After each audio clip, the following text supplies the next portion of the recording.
Materi kita pada kesempatan malam hari ini masih membicarakan tentang tolak. Yang tolak itu dibagi menjadi dua. Ada tolak lafaznya sharih, ada tolak yang lafaznya kinayah. Nah, hal-hal yang terkait dengan lafaz sharih dan kinayah itu udah dijelaskan pada 2 minggu yang lalu. Bahkan contoh-contoh lafaznya pun sudah jelas. Ya, jadi Imam Zainuddin Al-Malibari dalam menjelaskannya, ini contohnya lafaz yang sharih, ini contohnya lafaz yang kinayah. Tapi ya kalau yang sharih itu udah nggak bisa lagi dimaksudkan untuk yang lain. Kalau ada orang melafazkan tolak dengan lafaz sharih, udah pasti jatuh tolaknya. Tapi kalau ada orang melafazkan tolak dengan lafaz kinayah, itu tergantung niatnya. Yang tahu siapa yang mengucapkan, sehingga perlu ditanya. Ya, jadi maksudnya apa? Jadi kalau maksudnya niatnya itu tolak, jatuh tolaknya.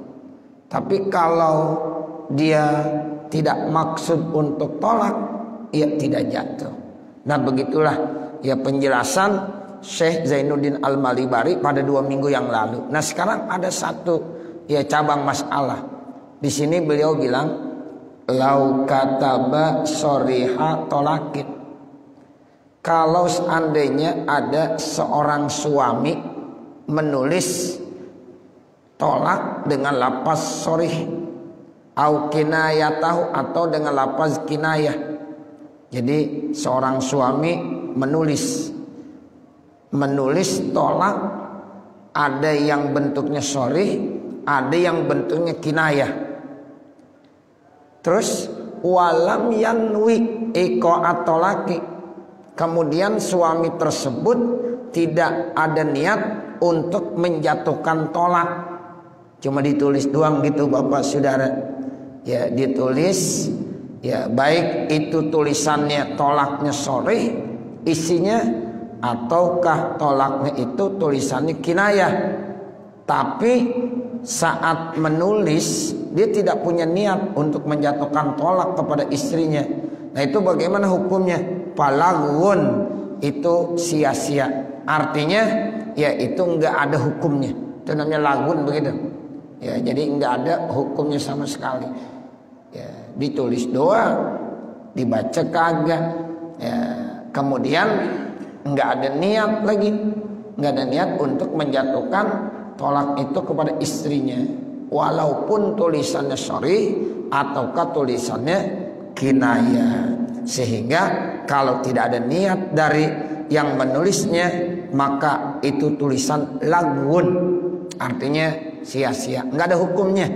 Ya, enggak ada hukumnya.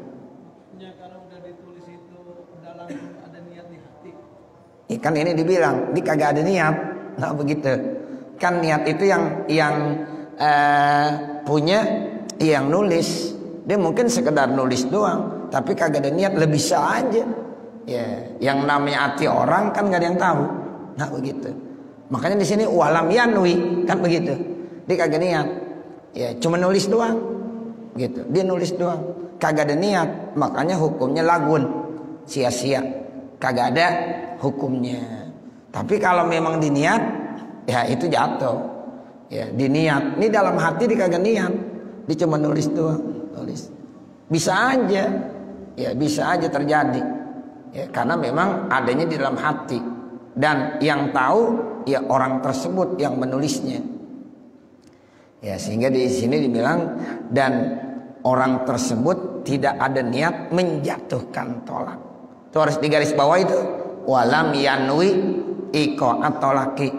Jadi yang nulis itu tidak ada niat menjatuhkan tolak. Bagaimana hukumnya? Palagun. Maka itu hukumnya sia-sia. Artinya tidak dikenakan hukum itu jadi apa? Jadi tolak. Malam yatalaffaz, selama dia tidak melafazkannya. Ya, selama orang yang nulis tadi tidak melafazkan atau melafazkan membaca. halal kitabati pada saat menulis au ba'daha atau setelah menulis. Jadi ditulis doang dikagak baca, kagak ada niat. Atau udah rapi, tulisannya udah rapi, dikagak baca juga. Nah begitu. Ya, niat kagak, kemudian dibaca enggak, kemudian setelah rapi nulis dikagak baca juga. Nah itu katanya lagun, itu enggak dikenakan hukum, sia-sia. Bisorihi ma katabahu, bisorihin dengan lafaz yang sorih, ya, ma katabahu apa yang dituliskannya. Ya, itu jelas yang sorry. Bagaimana yang kinayah? Yang sorry saja kalau memang pada saat menulisnya tidak ada niat, kemudian habis nulis atau saat menulis dia tidak baca, tetap itu lagun, artinya tidak dikenakan hukum. Naam, iya, artinya istidrok nih. Naam di sini. Ya tadi dibilang naam iya, artinya sia-sia malam ya talafaz halal kinawati au ba'dah bisarihin makatabahu, akan tetapi yuqbalu qauluhu, diterima ya ucapannya. Dibilang begini, kalau dia baca gitu kan, tadi katanya selama dia tidak baca, kalau tidak baca itu tidak jadi tolaknya. Nah sekarang ya ada pengecualian lagi, diterima ucapan orang yang nulis tadi. Dibilang begini, aradtu qira'atal maktubi, saya hanya ingin baca tulisan, la tolako, bukan tolak. Itu masih diterima. Ya, jadi dia habis nulis tuh Bapak Saudara, ya, habis nulis, ya, kemudian dibaca. Tapi pada saat dibaca dia menjelaskan, saya cuma ingin baca tulisan saya, ya, bukan maksud saya mentolak. Itu masih diterima. Berarti nggak jatuh tolaknya. Tuh begitu, ya. Kalau tadi kan syaratnya katanya selama dia tidak baca tulisannya, baik pada saat menulis maupun setelah menulis. Terus berkembang lagi, naam, ya kan syaratnya harus begitu. Akan tetapi kalau seandainya dibilang aradtu qira'atal maktubi la tolako, saya cuma ingin baca doang di tulisan saya tidak maksud untuk mentolak, diterima juga itu ucapan suami. Berarti tolaknya kagak jatuh. Ya, jadi niat dia punya alasan seperti itu masih diterima. Lihtimalihi, karena memang itu mengandung ihtimal, serba memungkinkan. Ya, jadi yang lebih tahu siapa? Suaminya. Begitu. Wala yulhikul kinayata bisorihi tolabul mar'ati at-tolaqa, dan tidak bisa disamakan tolak sorih dengan kinayah, yaitu dengan permintaan daripada perempuan sebagai istrinya minta dicerai. Kalau ada seorang istri minta dicerai, bang ceraikan saya, kemudian kata suaminya, ya dibilang saya cerai kamu, jatuh tolaknya. Itu sorry atas permintaan istri. Tapi kalau lafaznya kinayah itu tidak bisa disamakan dengan lafaz sorry. Seorang istri bilang begini, Bapak Saudara, ya bang ceraikan saya. Lalu kata suaminya, udah kamu pulang aja ke rumah orang tua kamu. Nah begitu. Itu lafaz itu tidak bisa disamakan dengan lafaz sorry. Ya, jadi nggak jatuh tolaknya, tapi tergantung daripada niat suami. Kalau ketika istri bilang bang ceraikan saja saya, lalu kata suaminya udah sekarang kamu pulang aja ke rumah orang tua kamu. Nah kalau niatnya cerai, jatuh tolaknya. Tapi kalau niatnya bukan cerai, emang disuruh pulang doang, nggak apa-apa gitu. Nah ini yang dimaksud kalimat tersebut kalimat kinayah, jadi nggak bisa disamakan dengan lafaz sorry. Nah ini yang dimaksud redaksi wala yulhiqul kinayata bisorihi tolabul mar'ati at-tolaqa wala qarinatu ghadabin, dan juga tidak ada qarinah marah ya, walaupun lagi marah gitu itu nggak bisa jadi qarinah ya. Misalnya nih suami lagi marah ya sama istrinya, kemudian kata suami udah sekarang kamu pulang aja ke rumah orang tua kamu, itu kan ya lagi marah tuh. Qarinah begitu tuh nggak otomatis kalimat udah sekarang kamu pulang aja ke rumah orang tua kamu itu jadi lapas tolak, tidak, tetap itu kinayah, tergantung daripada niat suaminya. Ente ngomong begitu maksudnya apa tuh? Ya cerai? Enggak, saya enggak mencerai kok. Walaupun qarinahnya lagi marah, begitu ya Bapak Saudara. Walaupun qarinahnya lagi godop, lagi marah, tetap itu tidak jatuh tolaknya, karena tergantung daripada niat. Siapa? Iya suaminya yang melapaskan, udah pulang aja kamu sekarang ke rumah orang tua kamu. Nah itu, jadi kalau maksudnya emang suruh pulang doang, bukan tolak, enggak ada masalah. Walaupun saat itu lagi apa?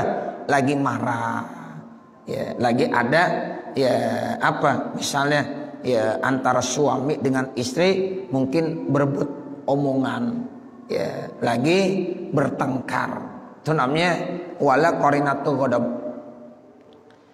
wala istiharu ba'di alfazil kinayati bihi, dan juga tidak dengan sebab sebagian lapas-lapas kinayah yang sudah masyhur yang memang arahnya ke tolak, tetap itu tidak bisa dikategorikan jadi tolak. Walaupun nih seandainya nih suami mengucapkan lapas kinayah, tapi ini lapas kinayah udah masyhur yang biasa digunakan buat tolak juga, tetap tidak jatuh, karena tetap diartikan kinayah, tergantung bagaimana apa yang melapaskannya. Jadi harus ada niatnya. Jadi itu niatnya penting ya, makanya kita tanya, ente ngomong begitu niatnya bagaimana tuh? Ya saya niatnya sih mau tolak, jatuh tolak. Tapi kalau bilang oh saya enggak niat tolak, cuma saya ya apa adanya, saya bilang suruh pulang ke rumah orang tuanya, pulang doang, ntar saya jemput lagi, ya nggak ada masalah. Begitu Bapak Saudara. Wasuddiqa munkiru niyatin fil kinayati biyaminihi, dan dibenarkan orang yang ingkar niat di dalam lapas tolak kinayah dengan sumpah nyeman, ya sumpahnya orang tadi ya. Jadi kalau seandainya nanti ya dia ingkar, disuruh sumpah, coba sumpah kamu. Orang kalau udah sumpah, udah itu adalah ya salah satu penetapan hukum yang paling kuat. Ya wallahi, nah apalagi dia bilang begitu, ya demi Allah, ya saya tidak maksud mentolak, udah itu yang dibenarkan. Ya jadi suddiqa biyaminih, ya itu dibenarkan dengan sumpahnya. Fi annahu manawa biha tolakon, ya bahwasanya tidaklah dia niat dengan ucapan-ucapan tadi sebagai tolak. Ya, itu udah pasti dibenarkan karena dia udah berani dengan bersumpah. Fal qaulu fin niyati ya isbatan wa nafyan qaulun nawi. Nah itu, maka ucapan terkait dengan niat isbat atau nafi itu menjadi tolak ataupun itu tidak menjadi tolak, isbat namanya, positif ataupun negatifnya itu katanya bagaimana? Ya qaulun nawi. Nah itu tergantung daripada ucapan orang yang niat tadi. Jadi disampaikan kepada nawi, kepada orang yang niat. Illa tu'rafu illa minhu, karena tidak bisa diketahui kecuali dari dia yang meniatkan. Kita kan nggak tahu ya hati orang, kecuali sorry. Kalau yang sorry udah nggak bisa lagi dipakai tanya itu niatnya apa, nggak usah pakai niatnya, ya udah sorry.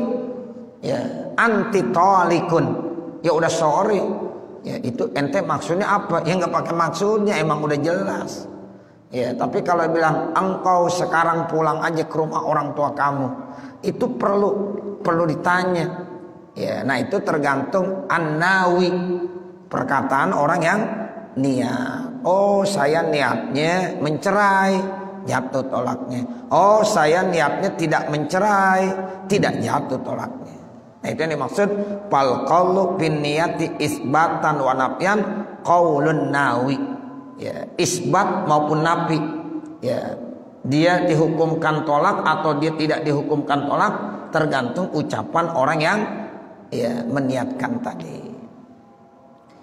Illa tu'rafu illa minhu, karena tidak bisa diketahui kecuali daripada dia. Fa illam tumkin muraja'atu niyatihi, kalau seandainya tidak bisa ada penyelidikan, ada muraja'ah, penelitian gitu, ada penyelidikan niatnya. Ya, sebab apa? Bimautin, sebab dengan mati, au faqdin, atau mungkin pakod, ketiadaan lagi. Lam yuhkam biuku itolaki, maka tidak dihukumkan dengan jatuhnya tolak. Kalau yang mengucapkan itu ternyata udah nggak bisa lagi untuk ditanya, untuk diselidiki, untuk dimurajaah. Nah, sebab dimati misalnya udah nggak ada. Nah, itu bagaimana? Lam yuhkam, hukum lihat ke asal. Ya, jadi lam yuhkam bihuku itolaki, maka tidak dihukumkan jatuhnya tolak. Nah, asalnya mengapa? Ini usul fikih berarti li annal asla baqaul ismati. Ini usul fikih dikembalikannya. Karena asalnya itu baqaul ismah, tetap terjaga, terpelihara pernikahannya. Tuh, jadi dilihat asalnya. Asalnya apa? Asalnya tetap ada tali ikatan pernikahan di antara dua orang tersebut. Nah, sekarang dengan ucapan tadi ya masih diragukan nih, karena ini lafaz kinayah. Sekarang mau ditanya, yang ditanya udah kagak ada. Kenapa emang? Ya udah meninggal. Bimautin au faqdin. Ya, dengan sebab dia meninggal. Nah, itu hukumnya bagaimana? Hukum dikembalikan kepada asal. Asalnya apa? Baqaul ismah. Ya, berarti tetap terjaga ikatan pernikahan. Sebab kita lihat asalnya hukum dia berdua, hukum dalam akad pernikahan. Nah, sementara ya terkait dengan lafaz tadi, lafaz kinayah, kita mau teliti, mau tanya ini maksudnya apa? Ternyata yang mengucapkan udah meninggal dunia, sehingga otomatis hukumnya tetap sah tali pernikahannya. Ya, itu yang disebut dengan apa? Al as baqaul ismah. Jadi asalnya yang dilihat, asal. Contoh gini dah supaya gampang. Kita tadi sholat maghrib udah punya wudu belum? Udah, karena kita udah wudu kita, udah yakin. Ini udah isya dah nih. Ceritanya kita mau sholat isya. Ya sekarang kita ragu nih. Ya, saya udah batal apa belum ya? Saya udah batal apa belum ya? Kembalikan kepada asal. Asalnya tadi punya wudu apa enggak? Punya. Ya udah sholat isya. Nah begitu. Karena memang kita lihat asalnya. Al aslu baqa'u makana ala makana. Tuh, atau al yakin la yuzalu bisyak, atau al aslu baqaul ismah. Nah, seperti itu. Jadi asalnya memang akad nikah dia ikatannya tetap ya sudah terjalin. Ya, berarti itu ismah, dijaga, dipelihara ikatan pernikahannya. Kenapa? Iya, ini bimautin nih, yang mengucapkannya udah meninggal. Kita mau tanya yang mengucapkan, dia udah nggak ada, udah meninggal. Tuh, kita pengen muroja'an niyatihi, pengen menyelidiki. Muroja'ah itu artinya ya pengen mengulang kembali. Ya, maksudnya niatnya apa tuh tadi dia ngucapin. Tapi dia udah meninggal, kan nggak bisa ditanya. Tuh, suami yang mengucapkan lafaz tersebut udah meninggal. Kita mau tanya itu tadi ente ya ngucapinnya maksudnya apa? Ya kalau masih ada kan ketahuan, ya ketahuan orangnya. Oh, niat saya itu tolak, jatuh tolaknya. Oh, niat saya itu bukan tolak. Ini yang mau ditanya orangnya udah meninggal, gitu.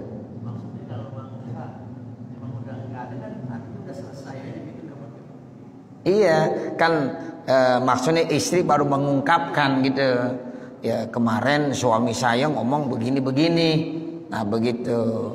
Nah sementara malamnya suaminya tuh abis ngomong begitu meninggal. Nah suaminya ya istrinya kan bingung nih hari ini pengen nanya. Itu bagaimana tuh? Nah mestinya ini harus ditanya kepada suami ente. Tapi suaminya tuh malam udah meninggal. Begitu maksudnya. Jadi dikembalikan nanti hukumnya udah ente tetap sah. Nah begitu itu masih suami. Jadi artinya bagaimana? Ya kalau itu suami meninggalkan harta, ya itu istri tetap dapat apa? Dapat warisan. Nah seperti itu. Karena kalau udah dicerai Pak, udah nggak dapat warisan kaitannya itu. Jadi nanti kaitannya banyak tuh kaitannya. Ini bagaimana nih? Ya saya status saya masih istrinya atau enggak saat itu? Ya tetap ya saat itu menjadi ya istrinya yang sah. Karena di niat ya itu kita nggak tahu melapazkannya kinayah pada saat itu. Ya tolaknya lapaz kinayah sehingga tidak bisa ya itu kita jatuhkan sebagai tolak. Nah sekarang kita mau tanya sama suaminya.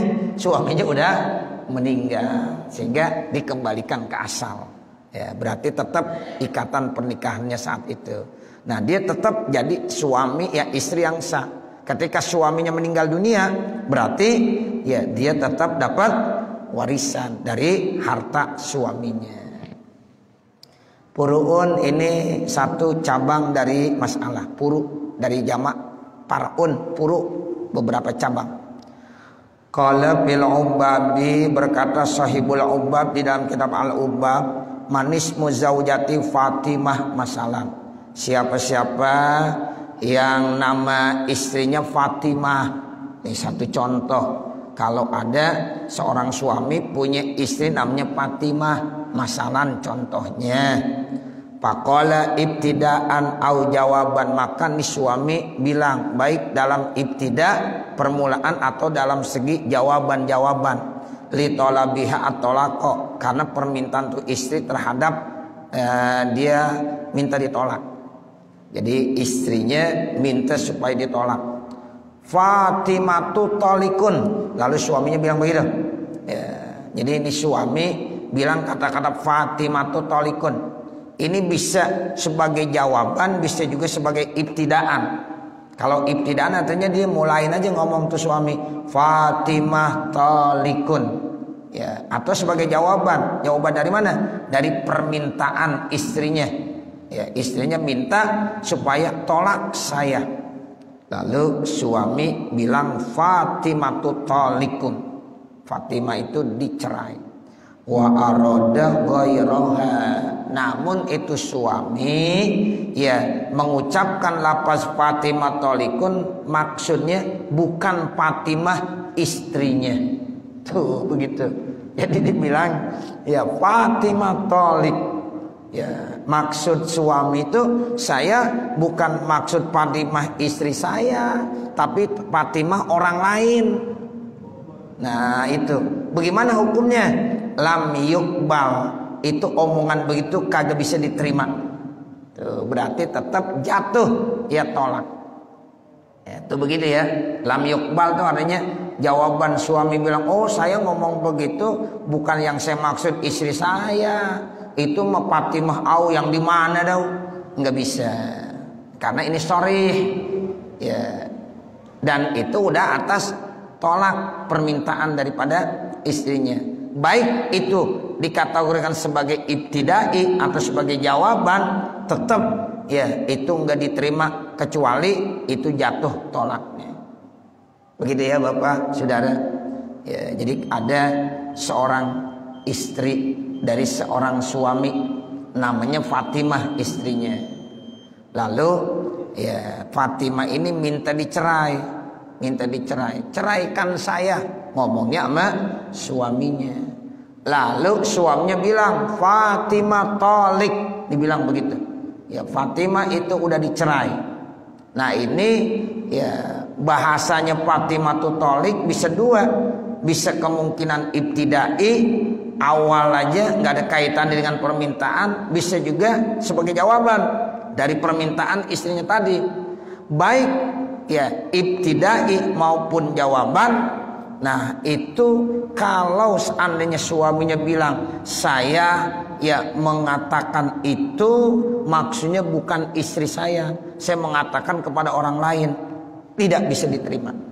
Ya, jadi tetap itu tolaknya jatuh karena sorry dan memang langsung ya dia mengucapkannya di hadapan istrinya yang bernama Fatimah. Tuh, jadi lam yukbal begitu dah. Udah pasti jatuh dah tuh tolaknya. Nggak ada alasan lain dah tuh. Ya suami udah menjatuhkan tolak berarti jatuh tolaknya satu. Sekarang ada lagi yang kedua. Waman qala limro'atihi, kalau ada seorang suami berkata kepada perempuannya, istrinya maksudnya, ya Zainab anti tolikun, dibilang tuh ya di depan istrinya, ya Zainab anti tolikun wasmuha umratu, padahal nama istrinya bukan Zainab, umroh begitu, tapi dia bilang pakai ya nida, ya Zainab, ditunjuk tuh di depan istrinya, namanya mah umroh cuma yang ditunjuk ya Zainab anti tolikun begitu. Ya Zainab anti tolikun, padahal nama istrinya umroh. Bagaimana? Tulikot, maka otomatis itu istrinya tertolak lil isyarah, karena ada isyarat. Karena ada isyarat, walaupun namanya salah, tapi ada isyarat. Ya Zainabu anti tolikun, jatuh dah. Padahal istrinya bukan Zainab, istrinya siapa namanya? Umroh. Itu kan mestinya bilang ya umratu anti tolikun, mestinya begitu. Nah ini kenapa bisa jadi tolaknya? Karena ada isyarat. Ya, walaupun namanya salah, tapi yang dimaksud tetap dia, ditunjuk begitu. Ya anti tolikun. Ya itu begitu. Jadi kesalahan nama itu tidak menyebabkan ya tolaknya tidak jatuh, tetap jatuh. Lil isyarah, itu kuatnya karena ada isyarahnya, ada isyarah. Walau asyara ila ajnabiyatin, kalau seandainya dia isyaratnya kepada ajnabiyah, kepada orang lain, wa qala ya umratu anti tolikun. Nah sekarang dibalik, dibilang ya yang ditunjuk bukan istrinya, tapi dia ngomongnya istrinya, ya umroh anti tolikun. Ya wasmu zaujati umroh, nama istrinya umroh, lam tutolak, maka nggak dicerai. Kenapa? Karena yang ditunjuk itu bukan istrinya, cuma namanya doang dipanggil. Ini nih ada orang lain. Oh siapa itu perempuan? Ya terus dibilang ya umroh tuh anti tolikun. Lah umrohnya mah istrinya ada di rumah. Nah begitu, enggak jatuh, tertolak, enggak.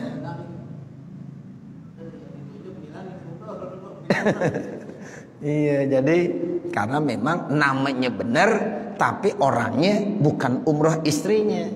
Nah kalau tadi ya namanya beda, ya tapi yang ditunjuk istrinya, jatuh tolaknya, begitu ya.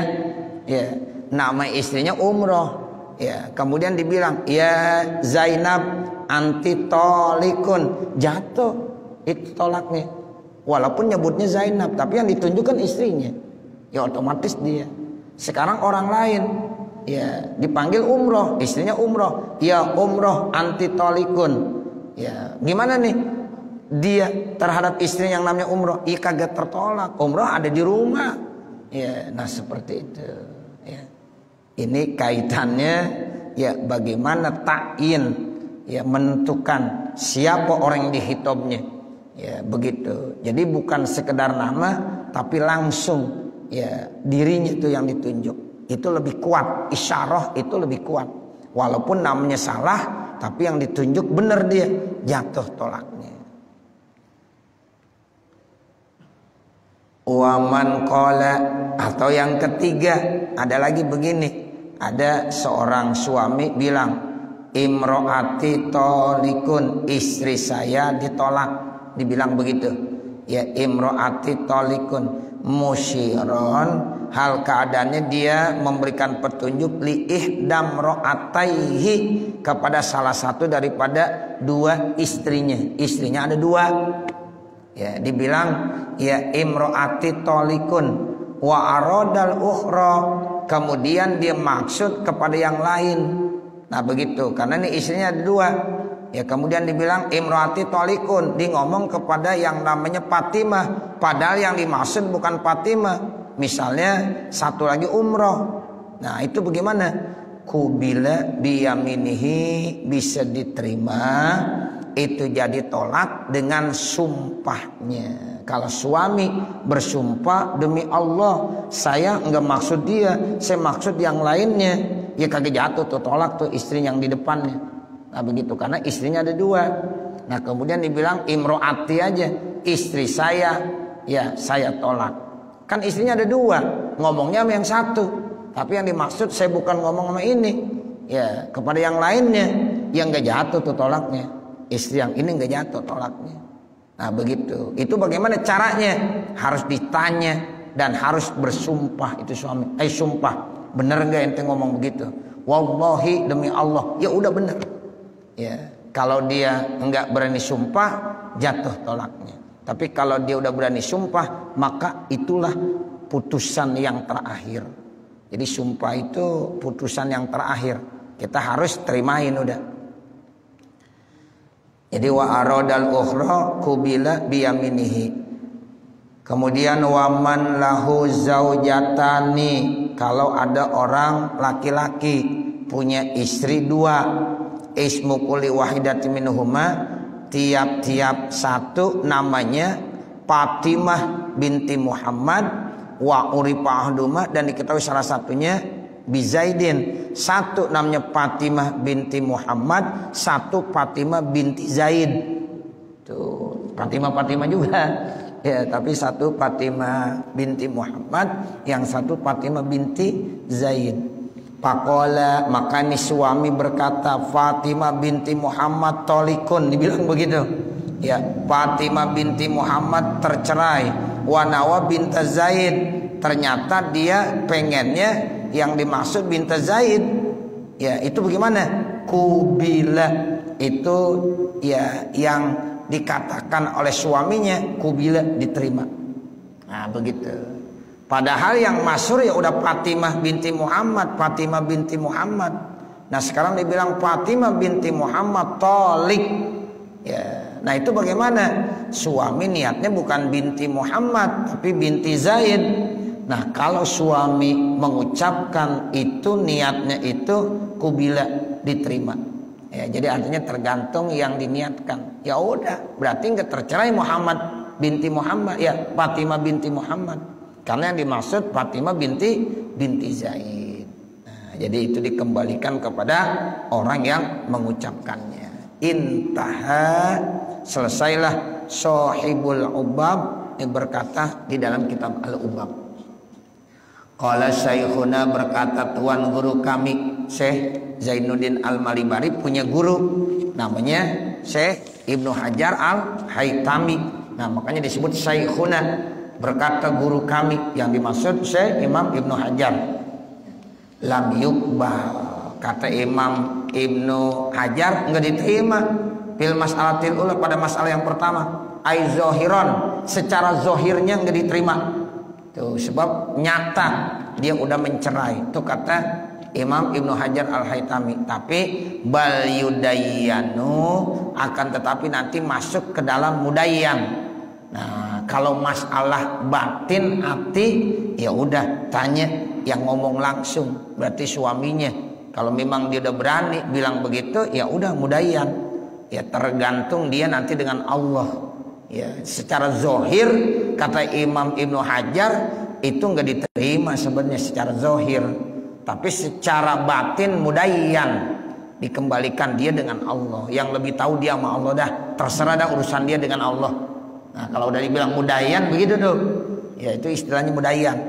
Ya, secara zohir ya kita katakan nggak bisa diterima itu omongan. Ya, tapi secara batin itu dikembalikan kepada suaminya. Itu yang disebut dengan mudayyan. Naam. Ya artinya lakin, kan tetapi yutajahu qabulu iradatihi, diperkuat, diterima keinginannya, limutallaqatin lahu ismuha Fatimah, ya bagi yang ditolak yang memang itu namanya siapa? Fatimah. Intaha, selesailah